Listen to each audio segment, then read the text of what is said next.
Welcome race fans to round 3 of the Canadian Superbike Championships by Parts Canada. We are at Shannonville Motorsport Park, the birthplace of champions, and we're ready for the second day of competition here. I want to give you a quick review on what went down here yesterday and what we're looking for in today's action. Yesterday, Brett McCormick was an absolute runaway winner, winning the Superbike race by over 20 seconds, which was his intent, and I'm sure he has the same intent in mind today. So Zoke will be hard-pressed to keep pace with the BMW Motorrad Rad-X HD rider number 6 McCormick. That one we're going to be looking for in Superbike. In the XR 1200 class, we have an ongoing battle between Cody Matichuk and Steve Crevier that started in Montreal back in May, continues on through yesterday as they battled. Crevier came out on top yesterday, but it was ever so close, so that battle will be keeping a very close eye on. We're also going to be keeping an eye on the kid from Parry Sound, Ontario on the ProStar machine. That is number 707 Aubrey Bailey, who won both amateur classes yesterday in dominant style. So we'll be following all that through today's action in round 3, and next time we speak to you, we'll be from the studio. I'm joined this morning here in our studio by Lee Kuhn Jr. from Hamilton, Ontario, one of the competitors in our XR 1200 Cup, and from Deeley Harley-Davidson, the Public Relations Manager, Alex Carroni. Welcome to you both. Thank you. Glad you could join us on screen. I guess we'll start off the other side there, Alex, with your permission, and have a little chat with Lee. Here is a young man that has graduated through the Honda CBR 125 Cup, through the SV 650 Cup, and now into yet another spec series, Lee, with the XR 1200 Cup. Let's review your career thus far. Did you have fun in those pre-mentioned classes on the way up? Yeah, so I started with 125, and that was probably one of the best seasons I ever had. It was so much fun in the spec class. And then we switched to SV, and it was a pretty big jumping zone from my first year of bikes. And then went from the SV to the 600 and ran to the Triumph, and then back to a spec class. So I really like it. I like how all the bikes are the same, and it's going to be really tight racing.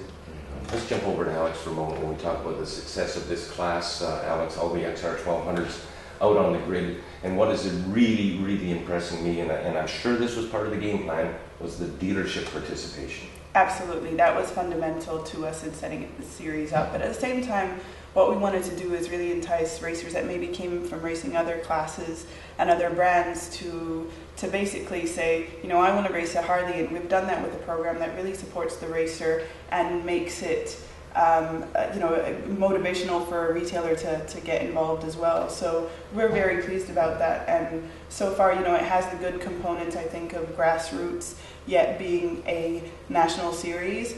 So I really look forward to seeing this grow in the next couple of years. One of the problems with this XR 1200 class is, and it was your words, I'll quote you on this, is it has become a motorcycle sucking vortex, and it's taken all the XR 12s. I went up to the Ride for Sight in Aurelia, I went over the Test Star Metal test rides, there was no XR 1200s there. Absolutely. And I'm told that the dealers don't have them on the floor. Yes, our series has sucked up a fair amount of those.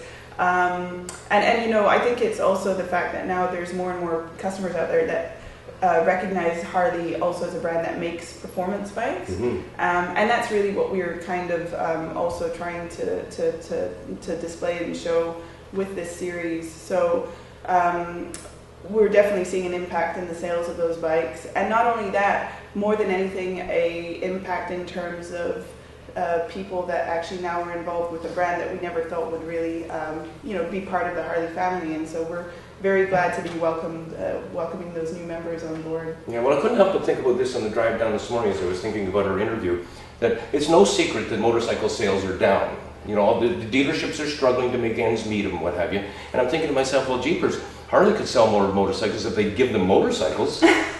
True enough. We have to also say, over the last couple of years, just in terms of how the company's been managed, we have luckily not suffered as severely as some of the other manufacturers, and that has just been a great effort on behalf of the sales and the analysis team to make sure that supply and demand kind of still correlate. So we have not seen this huge lack of sales. They're steadily, kind of getting back to where we want to see them at. But for us, again, we've seen over the last couple of years, the interest in the brand is still extremely high. So we were very encouraged by that and motivated to just grow in small steps back to, where we used to be. And generally now we can say, you know, the economy around us is kind of showing that that trend is there. Yeah. So we, luckily enough, actually February had the best sales month ever. February. February was our best sales month ever for Deeley's in history, and that even beat our 2008 sales. So holy cow! You know, for us, we can see obviously the market did impact sales, but not the interest in the brand, and you know, that's what we're out here today as well, to just continue representing the brand and making sure that, you know, the awareness of the Harley brand is still there. Yeah, well, it sure is here at Shanaville this weekend. Let's jump back over to Lee for a moment here. Lee, let's talk about the folks that handed you the key to the XR1200 and made it possible for us to be talking right now. The Jaycox crew, Pat Jaycox, and that whole crew is just absolutely amazing. I've never had support like I do now. They're in West End, Toronto? Just off the 401, right by like the 407, where they joined there. And it's an awesome dealership. And we walked in, sat down with Pat.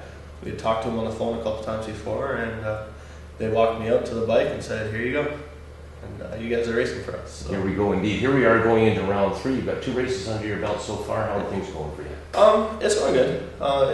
It's kind of hard to adjust to a totally different riding style than I'm hearing that a lot. Than the Triumph. So it's not like a sport bike. It's more like kind of riding a giant oversized dirt bike, and it's going from a 300-pound bike to a 520-pound bike.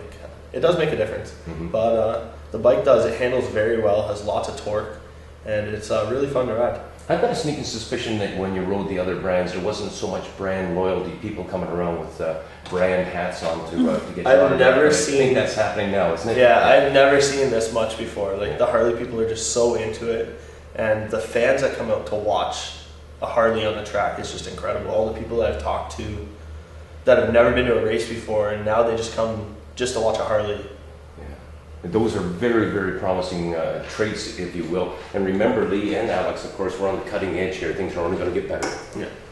Absolutely. Great stuff. Thanks very much for taking the time to come on CSBK TV with us this morning. I hope you'll check on our website, csbk.ca. I don't know if you fellow folks are aware of it, but I was just told yesterday, if you go on csbk.com, you will be on the Chinese Superbike website. So make sure it's .ca, and of course you can follow us on Twitter and Facebook.